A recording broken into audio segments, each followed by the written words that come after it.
Creativity is all about having a relationship. Your ideas have got to come from somewhere. The activation of those ideas has got to come from somewhere. There's got to be some sort of communication and or connection between your mind, body, and soul. And if something isn't working well, then you break down. You get disappointed with yourself because you didn't live up to the expectation that you envisioned. Creativity is an addiction.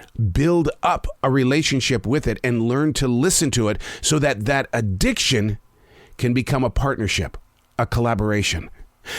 Unplugged, because we will always say yes to creativity. Totally uncut, because we all make mistakes. So turn it into a tool. This is Arroe Unplugged. What's going on? How you doing? Doing good? I don't know what the date is where you are or where your place is in history, but today's date here in Carolina is September 28th, 2022. Just off the coast of Florida in the next few hours, that coast is going to be slammed by Hurricane Ian, and that baby is coming in this direction. And so you mentally and physically get prepared for the changes that are about ready to be right here in front of you without freaking out. You've got to be able to be clear-minded, and you've got to be able to keep moving through the storm. Opening your mind to what you're about to receive.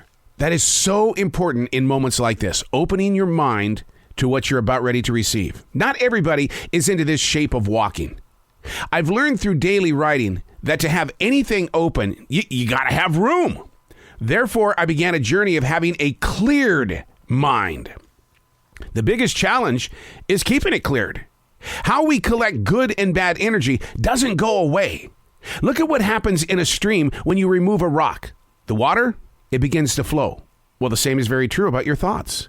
In this moment of now, you might feel cleared, but once the guard and the awareness are set aside, oh my God, the systems of choice quickly clog, causing the mind to get back to what it already knows. Fear, anxiety, shame, doubt.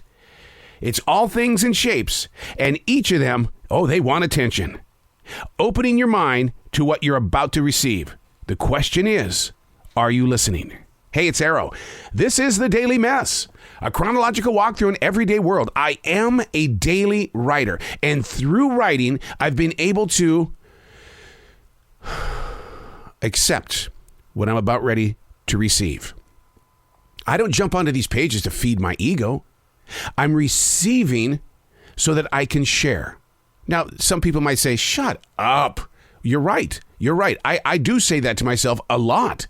It's like, what do you know? You're right. What do I know? This is The Daily Mess. If we put too much time into watching the world, we won't get back the seconds and minutes required to make up that hour. Yet, I don't want to come across as disconnected or someone who has fallen behind.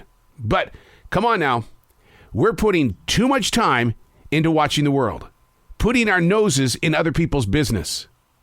Then, when we need attention, well, you know what we get? We get that feeling of aloneness because our problems aren't big enough to garner the attention of others. So what do? We go back to watching the world in the name of comparing our problems with their larger-than-life situations. It really feels weird to open my eyes at 2 o'clock in the morning and literally be grateful that I still have several hours to sleep. The mind knows once it gets up, the push is to keep growing forward. But it must be accomplished without watching the world through the corner of our eye.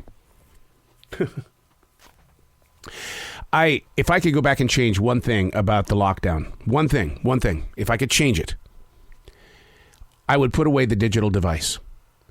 Because I became so addicted to trying to figure out what the hell was going on during the lockdown because we didn't know what COVID-19 was.